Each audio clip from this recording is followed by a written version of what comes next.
Bonjour à tous et bienvenue dans ce nouvel épisode de Point à la ligne, votre podcast préféré, consacré aujourd'hui à un sujet fondamental, la culture d'entreprise. Qu'est-ce qui définit une culture d'entreprise forte? Comment peut-elle influencer positivement la dynamique organisationnelle? Pour répondre à ces questions, et bien plus encore, j'ai le privilège d'accueillir Frédéric Fougera, président de Tenkan Paris et auteur de nombreux livres abordant les différentes problématiques de communication. Bonjour Frédéric. Bonjour Jérôme. Merci beaucoup d'avoir accepté notre invitation. C'est avec joie que je suis avec vous aujourd'hui. Alors avant de rentrer dans le vif du sujet, est-ce que vous pouvez nous dire quelques mots sur vous? Quelques mots sur moi. 58 ans cette année, plus de 35 ans de direction de communication, depuis 2 ans à la tête d'une agence de communication que vous avez citée, Tenkan Paris, d'une seconde qui s'appelle Cogiteur. Passionné de la communication, je suis un autodidacte. J'ai commencé à travailler donc très tôt, mais tout de suite avec de grandes responsabilités. En tout cas, voilà, diriger des services d'une radio locale pour commencer, de collectivités publiques, puis de grandes entreprises et groupes internationaux. Voilà, un parcours assez simple et en même temps inhabituel pour un parcours français, parce que je suis passé du public au privé, parce qu'autodidacte, parce que j'ai travaillé dans plein de secteurs d'activité différents, la restauration, l'immobilier, la recherche et le développement, le pétrole, la pharmacie. Voilà, un parcours, tout simplement, un exemple comme un autre. Très bien, merci beaucoup Frédéric. Je suis Jérôme Grenier, votre hôte, et ensemble nous allons aborder le vaste sujet de la culture d'entreprise, de la communication interne à la stimulation de la productivité, en passant par l'intelligence collective. Prêt à découvrir ce que la culture d'entreprise peut réellement apporter à votre structure? C'est parti. Alors Frédéric, pouvez-vous définir pour nous ce que représente la culture d'entreprise? Alors cette question m'interpelle, Jérôme, parce qu'en réalité, ça fait plus de 15 ans que j'écris des tribunes RH et management sur mon expérience et sur des sujets qui sont très périphériques à cette question de culture d'entreprise. Et en fait, jamais m'est venue l'idée d'aborder frontalement le sujet et de définir ce que pouvait être la culture d'entreprise. Alors je pense qu'indirectement, je ne fais que parler de ça, mais finalement, trouver une définition, c'était pas... En fait, j'ai jamais fait. Alors, je pense en fait que la culture d'entreprise, c'est à la fois une question d'histoire, de dynamique et d'ambition. Je pense que la culture d'entreprise, ce sont ceux qui font une entreprise ou qui font une marque, et ceux qui la font, c'est l'ensemble des collaborateurs, c'est les managers qui l'animent et c'est aussi les dirigeants qui l'incarnent. Et je pense que c'est cet ensemble qui doit constituer cette culture d'entreprise. D'accord, ah, c'est intéressant. Alors en quoi vous la voyez différente de la marque employeur? Un terme qu'on utilise souvent. Alors, c'est un terme qu'on utilise souvent, mais c'est un terme que je récuse. La marque employeur, ça n'existe pas. Ah, L'entreprise n'a qu'une marque. Personne d'ailleurs n'a jamais été capable de me montrer, de me présenter une marque employeur. Au-delà de ça, au-delà de cette question de sémantique, mais je suis un communicant, et donc en communication, les mots ont un sens. Derrière cette idée de marque employeur, il y a bien une réalité. Euh, mais la marque employeur, ça n'existe pas. Je trouve ça important de le rappeler. Je pense on devrait davantage parler de communication employeur ou d'image employeur, mais l'image employeur, c'est une des parties de la communication employeur. Alors, pour répondre à votre question, parce que, enfin, je vais dire, pour être sérieux, je suis très sérieux en parlant de sémantique et de mots qui ont un sens. Mais entre la culture d'entreprise et la communication employeur, je pense que les deux sont relativement assez liés, mais la culture d'entreprise, ça correspond quand même à ce que je vous ai décrit pour commencer. La communication employeur, elle va plutôt venir exploiter justement cette histoire, cette dynamique, ces ambitions, venir les valoriser aussi, ne pas mentir sur ce que c'est, plutôt être dans la réalité employeur, dire les choses telles qu'elles sont, mais venir présenter, exploiter et utiliser tout ça comme un contenu, comme une matière pour arriver à communiquer. d'accord. Alors, en quoi la culture d'entreprise, elle peut améliorer la productivité des employés et la performance globale de l'entreprise? Je pense que la culture d'entreprise, elle permet de savoir qui on est, de savoir d'où on vient, et ça doit aider à savoir où on va dans la mesure où on a une stratégie. Donc c'est quand même, ça donne des codes, ça donne un environnement, c'est un peu comme le véhicule, un véhicule en transport en commun. Il est sur des rails, mais vous êtes dans ce véhicule et on est tous ensemble et donc on a une vision du chemin à parcourir. On voit d'où vient le train et jusqu'où il va aller. Et je pense que c'est en ce sens ça va aider à la productivité des employés ou à la performance globale de l'entreprise parce que chacun a sa mission, chacun a sa position, chacun a des objectifs. Sans culture d'entreprise, on est certainement perdu, ou alors on est des individus isolés, on est des freelances additionnés les uns aux autres. On forme pas des équipes, on forme pas un ensemble, on forme pas une collectivité. Je pense que c'est ce à quoi participe la culture d'entreprise. D'accord. Comment une culture d'entreprise forte peut-elle contribuer à la rétention des talents? Eh bien, certainement, pour commencer, en contribuant à donner envie de se lever le matin.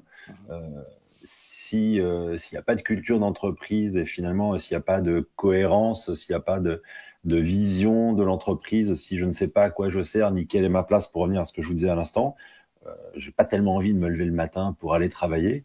Si mon travail c'est uniquement aller chercher un salaire, c'est pas très motivant. C'est un peu une obligation, c'est une contrainte parce que j'ai des factures à payer à la fin du mois, mais je suis pas motivé. Et donc tout ça, ça donne du sens à mon travail. Et si mon travail a du sens et si j'ai envie de me lever le matin, pour répondre à votre question précédente, ça me rendra certainement plus performant dans l'entreprise. Donc je pense que et si mon emploi a du sens, je pense que j'ai plus de raisons de rester dans cette entreprise. Et si mon emploi n'a aucun sens et si je ne sais pas ce que je fais dans cette entreprise, je pense que j'aurai plus facilement la tête à aller regarder ailleurs et donc il sera plus difficile de me conserver au sein des équipes. Alors, comment les valeurs d'une entreprise peuvent-elles se traduire concrètement dans sa culture? Comment elles vont renforcer le sentiment d'appartenance? Alors, c'est pas pour vous provoquer à nouveau, mais et moi, je suis jamais à l'aise avec la notion de valeur d'entreprise. Je pense que les valeurs, c'est très personnel. Je suis pas certain qu'une entreprise elle ait des valeurs. Elle a certainement, en revanche, des engagements à agir de telle ou telle façon, des engagements à faire évoluer la société avec un grand S, des engagements à être peut-être plus citoyenne ou à participer à la construction d'un monde meilleur. Donc dans ce sens-là, donc si c'est dans cet esprit-là que vous parlez de valeur, je pense que même chose, ça participe à donner du sens, ça participe à donner de l'élan, ça participe à créer de la cohésion et de la motivation. Et je pense que ça participe évidemment au sentiment d'appartenance. Je suis forcément plus fier d'une entreprise dans laquelle j'ai ma place, dans laquelle mon travail a un sens, et donc et que je suis fier de citer, je suis fier de dire, ben moi je travaille dans cette entreprise, plutôt qu'une entreprise, voilà, qui irait à l'encontre de tout ce que je suis, de tout ce que je représente, de tout ce pourquoi j'ai envie de me battre. Et à ce moment-là, j'aurais pas du tout envie et je ne serais à aucun moment fier de dire je travaille pour cette entreprise. Et donc, je n'ai certainement pas non plus envie d'y rester très longtemps si quelque chose de meilleur se présente à moi. D'accord. Quel rôle joue la communication interne dans le maintien d'une culture d'entreprise cohérente? Alors déjà, quel rôle joue la communication interne? Faut-il déjà qu'il y ait une communication interne dans l'entreprise? C'est pas toujours le cas. Faut-il qu'elle soit pilotée par des gens dont c'est le métier? C'est pas toujours le cas. Parfois, c'est une ancienne assistante ou un ancien chauffeur dont on ne sait plus quoi faire que l'on met à la communication interne parce qu'a priori la communication n'importe qui pourrait le faire. Mais non, la communication interne, ça nécessite des compétences en communication et la communication c'est un métier. Faut-il ensuite qu'on laisse jouer à la communication interne son rôle? Souvent, la communication interne, elle est considérée juste comme un passe-plat managérial.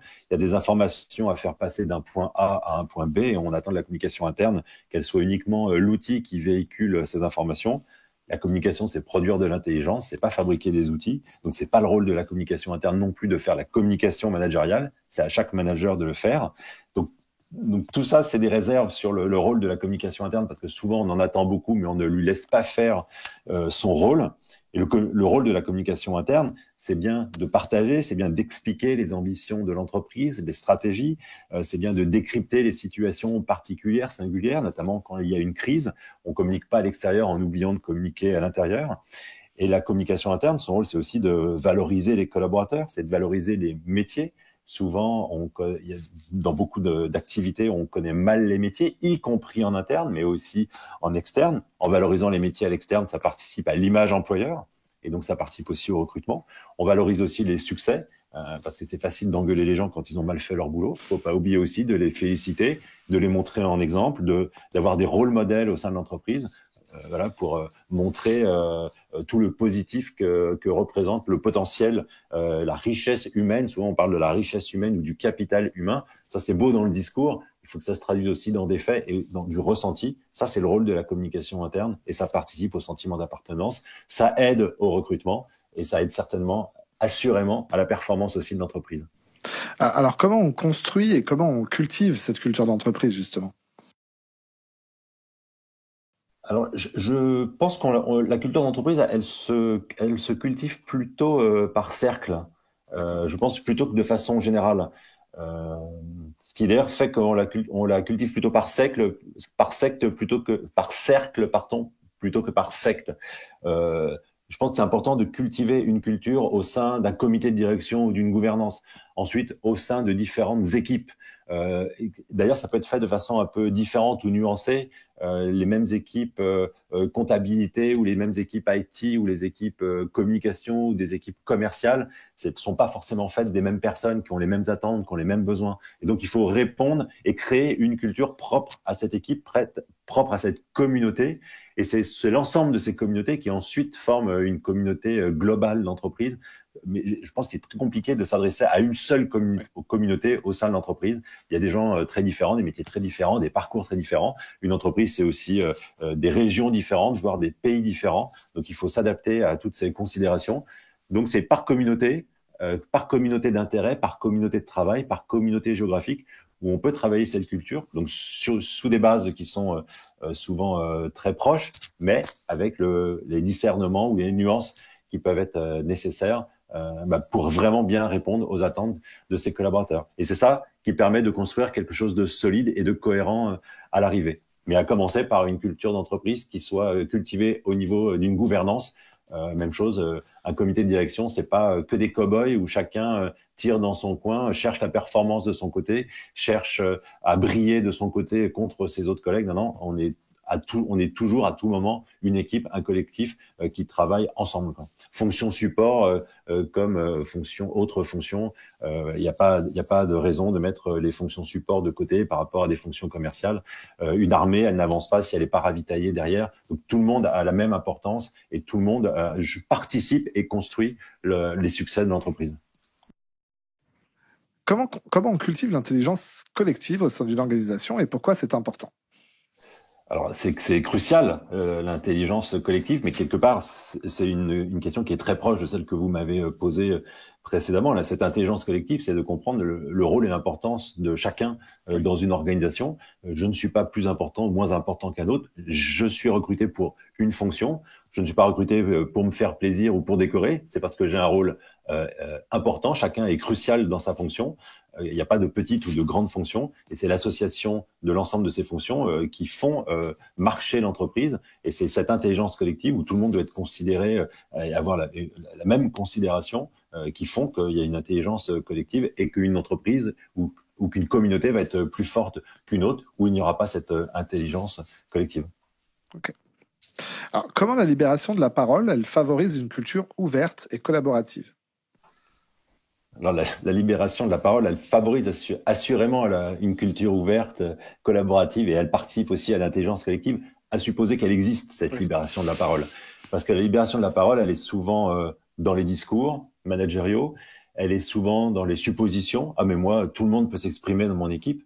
Mais dans la réalité, elle n'est pas là. Elle n'est pas là pour une seule raison, pour une raison de confiance. Est-ce que j'ai confiance dans mon management? Est-ce que j'ai confiance dans mon équipe? Est-ce que les circonstances pour m'exprimer librement sont réunies? Et ça, c'est pas toujours le cas. Si on demande dans une réunion d'équipe à chacun de s'exprimer, mais que quand on veut vous exprimer, vous êtes moqué, il y a de l'ironie, vous êtes ramené à votre mission, alors donc vous ne vous exprimerez plus. Donc la liberté de parole n'existe pas dans la réalité.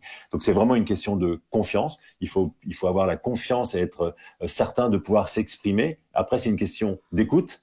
Est-ce que si je m'exprime, je vais être écouté? Parce que si je comprends que je peux raconter ce que je veux, mais qu'en fait ça va ne servir à rien parce qu'on ne m'écoute pas, je ne m'exprimerai plus ensuite. Et à l'inverse, celui qui s'exprime, qui doit être écouté, doit aussi comprendre que c'est pas parce qu'il s'est exprimé qu'il va être suivi. Dans une équipe, il y a un patron, que ce soit un manager, que ce soit un dirigeant, qui à un moment doit porter une décision et doit faire des choix. Et les choix, c'est certainement pas de la démocratie participative en essayant de faire plaisir à tout le monde ou au plus grand nombre, c'est de faire le choix qui lui paraît être le meilleur et celui qu'il va devoir, lui, assumer. Donc, j'écoute, je me nourris de toutes les informations et de tous les éléments qui me permettent d'avoir une bonne décision. Et à la fin, je suis le patron, je décide.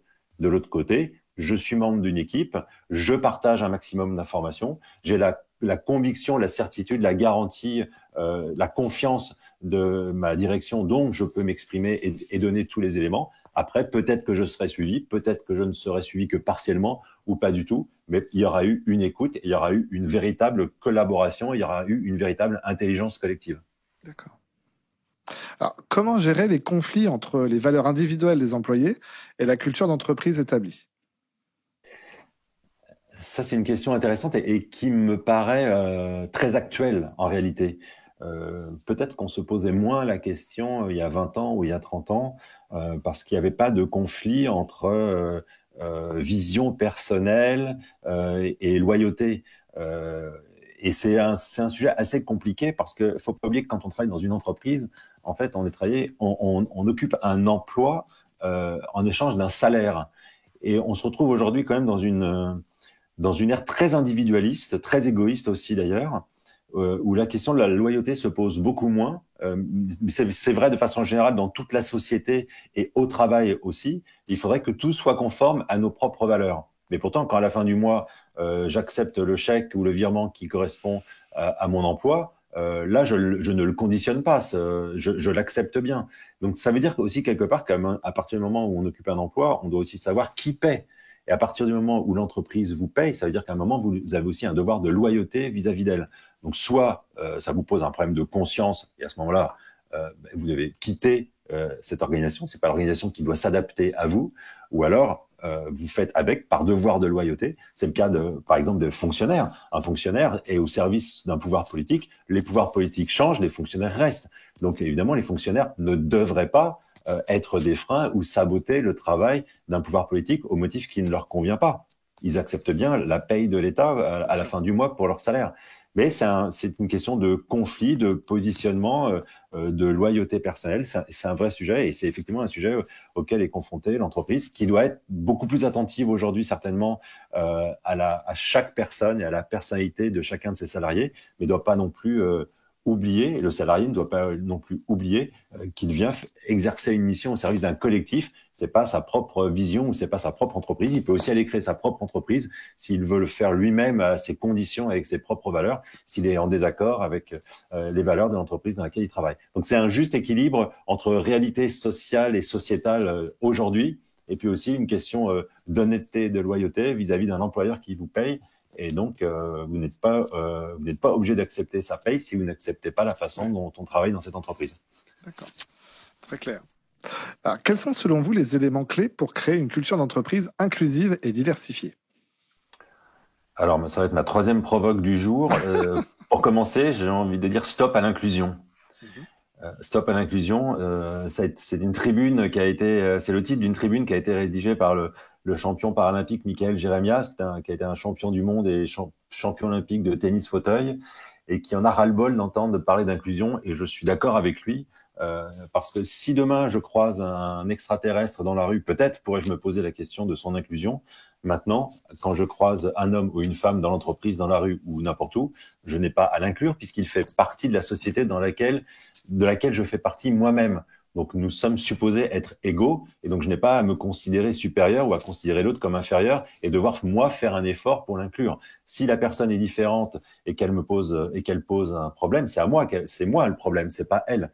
Donc, cette question d'inclusion, encore une question de sémantique, mais ça permet de revenir sur cette idée qui s'installe finalement qu'il y aurait des gens de valeurs différentes et que certains devraient tendre la main pour inclure les autres. Non, on fait tous partie de la même société, donc personne n'a à être inclus, personne n'a à demander l'autorisation d'exister à d'autres. Maintenant, la question de la diversité, c'est une vraie question, bien sûr. Il y a une question à propos de la diversité qui m'a souvent été posée dans les entreprises. Les gens viennent dans mes services et regardent mes équipes et me disent « Ah, mais comment toi tu fais pour qu'il y ait autant de diversité dans tes équipes ?» Ce qui est intéressant, c'est que ce sont souvent des gens très intelligents, ce sont souvent des homologues des comités de direction, d'autres vice-présidents des groupes. des gens qui sont beaucoup plus diplômés que moi. Alors, c'est pas difficile, j'ai pas de diplôme. Mais donc voilà, c'est pas des imbéciles qui viennent me poser cette question et je suis toujours quand même surpris de cette question. Comment tu fais, toi, pour qu'il y ait beaucoup de diversité dans tes équipes? Et ma réponse, elle est très simple. Je l'ai décidé. C'est pas le fruit du hasard. Je l'ai décidé. Qu'il y ait de la diversité dans une équipe ou dans une entreprise, c'est une décision politique.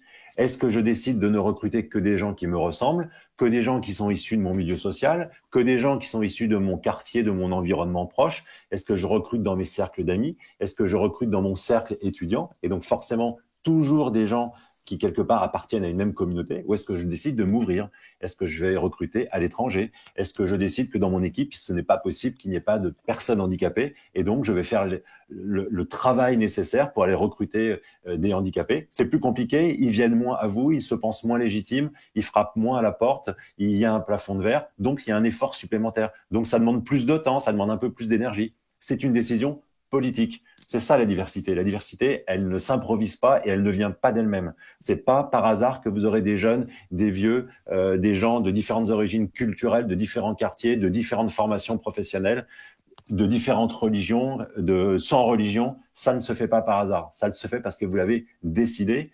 Toujours sur la base de la compétence, faut pas se tromper non plus. Hein. C'est pas la bande à Basile. On fait pas un casting pour avoir des gens différents uniquement parce qu'ils sont différents. Mais dans les gens de compétences égales, il y a un moment, vous pouvez privilégier de prendre telle ou telle personne parce qu'elle va avoir une richesse supplémentaire du fait de sa différence par rapport aux autres membres de votre équipe. Et c'est comme ça que vous arrivez à installer et instaurer une équipe dans laquelle il y a une vraie diversité. D'accord. Je ne sais pas si j'ai répondu directement à la question, mais c'est très clair. C'est très voilà. clair. Donc stop à l'inclusion, oui à la diversité, mais la diversité elle n'arrivera jamais toute seule. C'est à nous de le faire. C'est à nous de la décider, tout à fait. Et j'en profite pour glisser un petit mot sur le principe même de la discrimination, parce que souvent il y a des gens, je vois des gens qui luttent contre les discriminations, mais qui ne luttent que contre les discriminations qui les dérangent. Et quand on lutte contre les discriminations, si on veut être cohérent, il faut lutter contre toutes les discriminations, pas seulement celles qui vous dérangent, parce que sinon vous n'êtes pas crédible et donc vous ne serez pas légitime ensuite pour venir vous exprimer sur ce sujet. Donc la discrimination, c'est une injustice. C'est pas de votre fait que vous soyez jeune ou vieux, c'est pas de votre fait que vous soyez noir ou blanc, c'est pas de votre fait que vous soyez un homme ou une femme, c'est pas de votre fait que vous soyez en pleine forme ou que vous ayez des kilos en trop. Ça, c'est pas vous qui en êtes responsable. Et donc on n'a pas à vous juger là-dessus. Et vous ne jugez pas seulement ce qui vous dérange, mais tout. Pas de discrimination sélective. Exactement. Sinon, on ne peut pas se prétendre être contre la discrimination. On est d'accord. Alors, quel est votre avis sur l'impact des événements externes, comme la pandémie ces dernières années, sur la culture d'entreprise et comment on peut y faire face? Alors déjà, c'est vrai que la pandémie de Covid-19, ça a été un choc à plus d'un titre, évidemment, par la particularité et l'ampleur de cette pandémie, mais c'est surtout qu'on n'avait jamais imaginé, même dans les romans de science-fiction, un événement où le monde serait amené à s'arrêter quasiment sur tous les continents. Donc c'est vraiment la gestion de l'imprévu. La gestion de l'imprévu, quelque part, c'est de la gestion de crise et c'est de la communication de crise. Donc on a vraiment été mis à l'épreuve de nos capacités à répondre à une crise, à une gestion de crise, et on voit que certains y étaient plus ou moins préparés, parce que personne n'était réellement préparé à ce cas de figure, mais certains l'étaient en partie, d'autres pas. Certains se sont réorganisés et ont eu une réactivité très forte, et c'est là où on voit peut-être que la différence entre des gens qui avaient quand même une forme de professionnalisation des questions de crise, de préparation à la crise et à la gestion de crise, et d'autres qui ne l'avaient pas du tout. Donc voilà, on peut voir que l'impact, il est différent suivant si l'entreprise, elle est quand même très solidement préparée à ce genre de questions. Alors, je pense qu'elles le sont ou qu'elles vont l'être de plus en plus maintenant, parce qu'on imagine que si c'est arrivé une fois, ça pourrait arriver une seconde fois. Mais c'est un bel enseignement, en tout cas pour le communicant de crise que je suis, de voir l'importance de se préparer à la crise et de ne pas attendre que la crise arrive pour tout d'un coup y consacrer du temps de cerveau. Quand la crise, elle vous arrive, en fait, il faut être très opérationnel et donc il faut y avoir été préparé, entraîné en amont pour pouvoir se consacrer pleinement au sujet de la crise le jour où elle vous tombe dessus. Donc cet enseignement, je pense que c'est le meilleur enseignement qu'on puisse tirer de cette pandémie. Et donc, pour répondre à votre question sur sur la culture d'entreprise, de la même façon, voilà, plus l'entreprise est cohérente et unie, plus l'entreprise travaille collectivement avec cette intelligence collective dont on a parlé avant, plus elle est prête aussi à affronter des moments imprévus, parce que l'entreprise fonctionne mieux, tout simplement. D'accord. Alors, quel conseil vous donneriez aux entreprises pour développer une culture d'entreprise forte et alignée avec leurs objectifs stratégiques ? Alors, puisque vous parlez d'objectifs stratégiques, je pense que le premier conseil, si je peux me permettre de donner un conseil, c'est d'avoir une stratégie, parce que toutes les entreprises n'en ont pas, ou parfois elles en ont une, mais elles ne la partagent pas. Une entreprise qui a une stratégie, mais qui reste au niveau du cerveau de son dirigeant ou de sa dirigeante, ou de quelques dirigeants au niveau d'un comité exécutif ou d'un comité de direction, oui, elles ont une stratégie, mais les dirigeants ont une stratégie. L'entreprise n'en a pas, puisqu'elle n'est pas partagée. Donc, le fait de la partager, c'est très important. C'est très important d'être cohérent et d'être honnête. Vous ne pouvez pas avoir des ambitions et une stratégie qui aillent dans un sens différent, sinon il va y avoir un problème de lecture, de compréhension ou d'alignement des planètes. Les gens ne vont pas aller dans le bon sens ou tous dans le même sens, puisqu'il y aura cette incohérence. Donc ça, c'est très important. Je pense que pour développer cette culture d'entreprise et pour être aligné avec les objectifs stratégiques, il faut être très attentif au recrutement et notamment au recrutement des managers. Il y a une faiblesse, je sais pas, opérationnelle ou intellectuelle dans le recrutement des managers. On ne recrute pas un manager juste parce que c'est un bon professionnel. On recrute pas un manager juste à l'ancienneté parce que il a exercé pendant 10 ans sa fonction. Donc maintenant, ça vient le chef de l'équipe. Être manager, c'est une fonction particulière. On n'a jamais le mot manager sur sa fiche de paye, alors qu'un manager, souvent, il consacre 50, 70, 80, 90% de son temps à faire du management plus que sa propre expertise métier. Ça, c'est vraiment une compétence et une attention que les ressources humaines doivent avoir sur ce point et aussi sur l'accompagnement et le suivi. On parle beaucoup de formation, il n'y a pas tant d'entreprises que ça qui vous forment à être manager ou qui régulièrement reviennent sur ces sujets. C'est vraiment un problème et c'est une question majeure que le rôle du manager qui est clé dans l'entreprise. Et je pense, pour faire le lien aussi avec la communication, que pour être aligné avec des objectifs stratégiques, il est important, je l'ai dit au niveau de la stratégie, mais de communiquer, d'informer. Il faut que les gens sachent où ils vont, il faut que les gens sachent où va l'entreprise. Il faut qu'il y ait un vrai sens dans l'activité. Si l'entreprise rencontre une difficulté, il faut l'expliquer, il faut le dire. Si l'entreprise doit changer de direction pour atteindre son but final, il faut le dire, il faut l'expliquer. Et moins on est en communication avec ses collaborateurs, finalement, moins on risque l'alignement, puisque chacun finit par avoir sa propre vision d'où il doit aller. Donc ça peut être le cas de chaque manager, ça peut être le cas de chaque membre d'une équipe. Et dans ce cas-là, eh bien, on part un peu dans tous les sens. Donc on arrivera peut-être à l'objectif final, mais on n'y arrivera pas tous au même rythme, pas tous exactement au même endroit, pas tous en même temps, et donc pas avec le succès escompté ou le succès que l'entreprise pourrait espérer si elle avait une meilleure vision de son organisation et du management de ses équipes. Ok. Communiquer et informer. Et informer. Et voilà, nous arrivons à la fin de cet épisode consacré à la culture d'entreprise. Vous en savez désormais bien plus sur les fondements essentiels de ce concept grâce aux précieux conseils de notre invité. Merci infiniment Frédéric Fougera pour avoir partagé vos connaissances avec nous.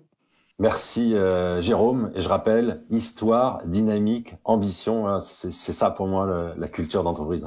Merci encore. Votre expérience nous a permis de mieux comprendre comment une culture d'entreprise forte peut littéralement transformer une organisation. Chers auditeurs, nous espérons que ces échanges vous ont inspiré et donné matière à réflexion sur la manière dont vous pouvez renforcer la culture au sein de votre propre entreprise.